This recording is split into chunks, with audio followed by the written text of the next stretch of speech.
make a point. You write about this in the aftermath of your stroke. Drake comes at you on record, which what was that about? Well, I got at him and Kanye like I think like a month prior or a couple weeks prior Yeah, about them having writers, yeah, and I was in this place where I was like really in my head about just like the things I was dealing with at the time, and you know, I was just like seeing stuff online talking about like top 5 rappers, yeah, and I was just explaining like, I know these guys think that they're the illest, but they have writers, and I went online and I said like, you can't be top 5 if you have writers, and that applies to Drake, Kanye, whoever, yeah, you know, and that set it off really. So I initiated it, but you know, Drake took offense to it and responded on record in the middle of my stint in rehab, and the world was not happy about it. yeah. There was a lot of backlash he received at that time. How did you feel about it? Oh man, I was like, oh, oh, okay. You want to kick me when I'm down? Great. Like, but he wanted to play the game, with me. He wanted me to put him in a song or whatever, whatever. And I'm not that type of artist. Hmm. Like, I'm not going to the studio angry, Yeah, rapping about some other man and putting him in my art. Hi, it's Savvy Mike here, and the clip just finished, but before we get into my intro and the rest of this video, I do want to encourage everyone that is watching this video that at least wants to continue to watch my channel. I'm not saying you have to, I'm not saying you do, but please subscribe. I'm trying to get to 10,000 subscribers by the end of the year. And the only way I could do that is by getting you to subscribe. And also on the screen, I have my Twitch channel up where I basically do all of these videos live on Twitch. Like, that's where I do most of the lives at now. So if you want to watch me do these videos live, I'm usually on late at night. No matter what coast you're on, I'm on around the time you're probably asleep. So if you're ever just up with fucking insomnia, you just can't sleep, come on through. I love to chat it up. We could talk about the topics that I have and the clips that I'm playing and reacting to. And I'll also play the game and probably play some 2K, Marvel Rivals, FIFA, Mortal Kombat. A lot goes over here. So please, twitch.tv/SavvyMike96. It is in the description below. I am Savvy Mike, and this is I Am Savvy Mike TV. And well, Kid Cudi has an album coming out. I believe it's called Free.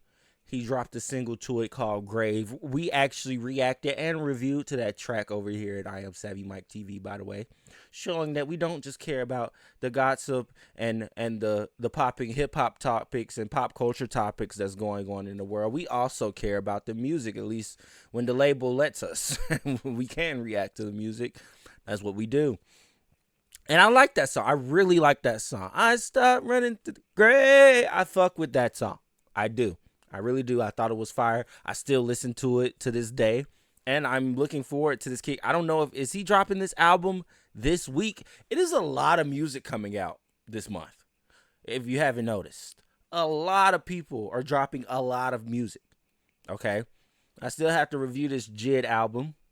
But outside of Jid dropping, we had Gunna drop with him. We reviewed that as well. But apparently this weekend we have a new single. I don't think it's gonna be the album. I think the album's coming around the 20th. We got a new single from Lil Baby. Can't wait to see what that sounds like. You have a Chance the Rapper album. You got an Offset album. It's a lot dropping in August. It's a lot. Honestly, if you love music, if you love this type of music at least, Atlanta type trap type style type rap, and then it is even a lyricist in there, like shit, Chance the Rapper is an amazing artist and rapper. I cannot wait. And, you know, we had Jid drop as well. Two amazing lyricists and artists mixed in with the Gunnas and the Lil Babies and the Offsets. Honestly, music fans are getting fed right now. And Kid Cudi's in that mix somewhere. All I know is he's dropping this month. I don't know when, but he's in this mix somewhere. He's dropping this month. So he's doing interviews. One notable thing that we're probably not gonna talk about because it's not in this clip is that Kid Cudi had said that he basically was subpoenaed to testify against Diddy. He didn't like ask to testify. He didn't want to help. Like, he was basically forced to by the federal prosecution to testify against Diddy, which makes sense because his testimony and then the other chick testimony that said she was kidnapped and forced to go to Kid Cudi's house and they Diddy had beat him or something, what have you. Kid Cudi never said any of that had happened, like in his testimony. The other chick, the assistant, she said all that happened. Somebody was kidnapped, blah, blah, blah. Kid Cudi never alluded to any of those things. So maybe Kid Cudi was holding it down in this sense as much as he possibly could. At the end of the day, I guess him and Diddy just got real beef, and I guess the courts can't handle that. We let the streets handle that, right? The Diddy and Kid Cudi beef. I don't know. Well, who knows? Maybe everybody has moved on. I hope everybody has moved on. Cassie clearly has moved on. $30 million richer, 2 kids later, and a trainer. She's fine. So I hope Diddy and I hope Kid Cudi has moved on.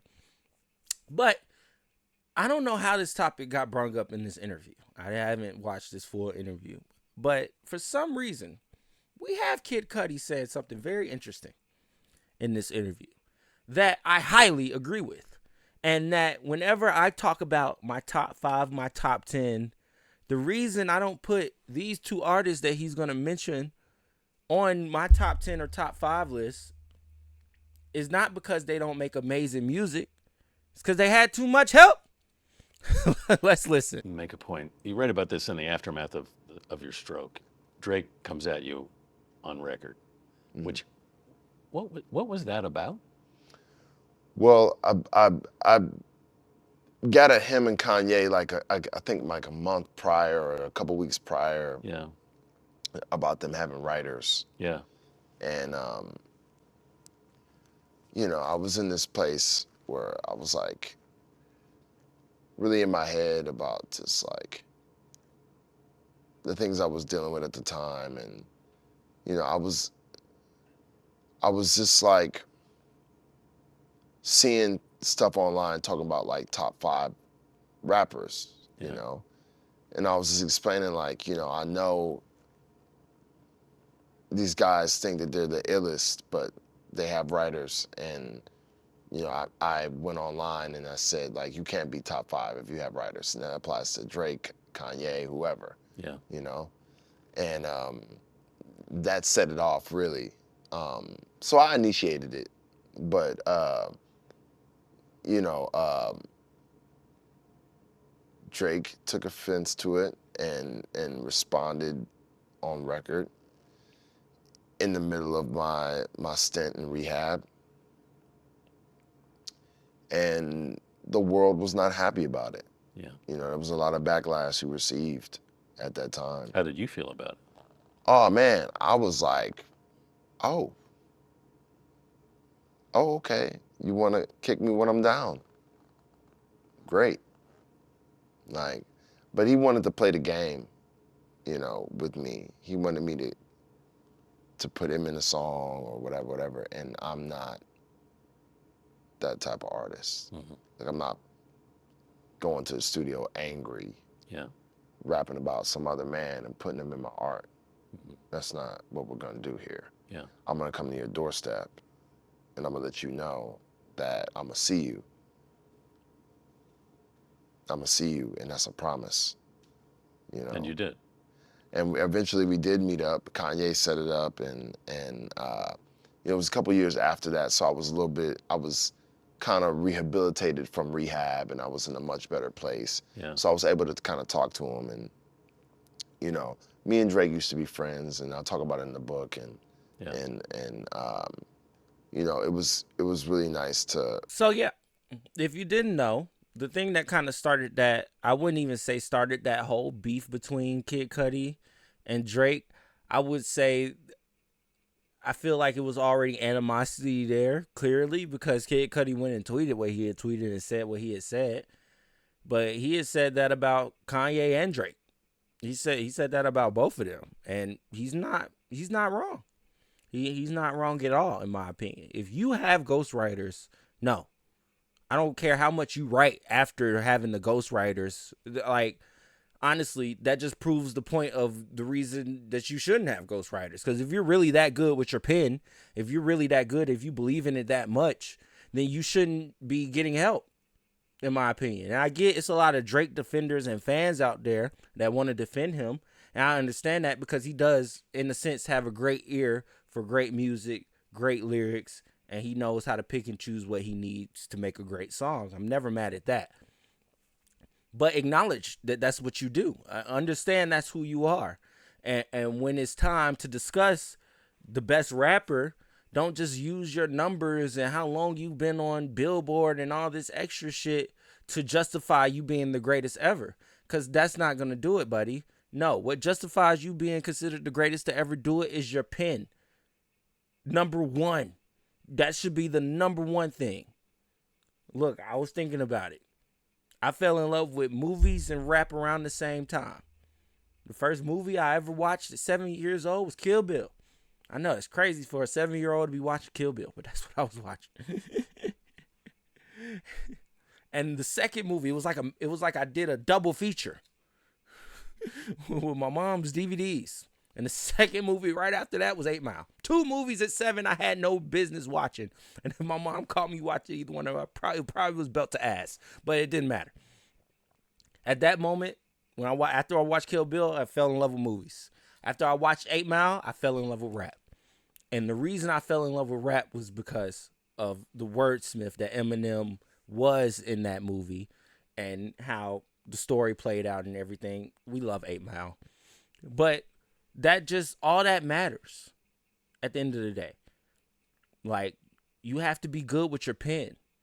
And if you're just getting help every so often when you feel like you need it, it's just like, do you believe in your pen that much? How could you consider yourself the greatest if when you get stuck, you're calling for help? Hey, Quinn, what you doing? Hey, this person, what you doing? Who was it? VZ? Who was that guy's name from Philly that wrote Mob Ties? What are we doing? Hey, Party, what you doing? Hey, Weekend, what you doing? Like, no. You have to sit with that as a rapper, as a writer. And understand, like, yeah, I'm going through writer's block, but I have to work past this. I have to figure this out. I have to find a way, a route out that makes this sound like something I want to hear. It's something I like. Not take the cheat code. That's all that is cheating. So I agree with Kid Cudi. And if it got him dissed, then hell. 2 Birds, 1 Stone ain't a bad song. I'm not even gonna lie to you. I think that in that song, Drake was addressing Kid Cudi and Meek Mill. And while I think Kid Cudi is remembering this right, because Drake did receive a lot of backlash because Kid Cudi was in rehab. He couldn't do nothing about it. I think that was the thing. Everybody was kind of mad at the fact that he had dropped that song and dissed him when he was like dealing with some personal shit. And it's like, for him, it's not the time to rap. And Kid Cudi was like, yeah, all Drake wants to do is play those games. I wasn't trying to play those games with him, at least in that moment. Some good insight. That's all this was. Great insight. And a great reason to clip it and clickbait it. Anyways, let me know what y'all think in the comments below. I am Savvy Mike in this. It's I Am Savvy Mike TV.